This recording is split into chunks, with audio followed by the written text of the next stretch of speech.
lapor bagi Bapak Polres yang jalan-jalan dan siap menerima tujuan. Oke, Pak.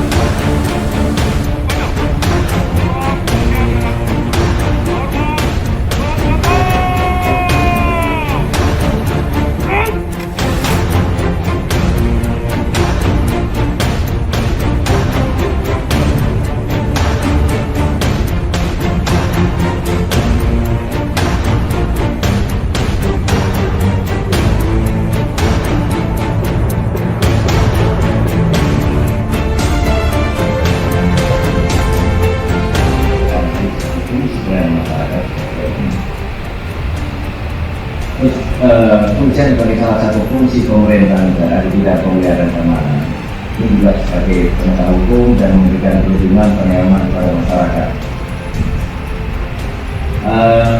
Sehingga Polres Pidijaya resmi mulai melaksanakan kegiatan dan operasional pada tanggal 13 Januari, benar ya, 2020. Tapi resmi untuk berdirinya ya sekarang tanggal ini, tanggal berapa ini?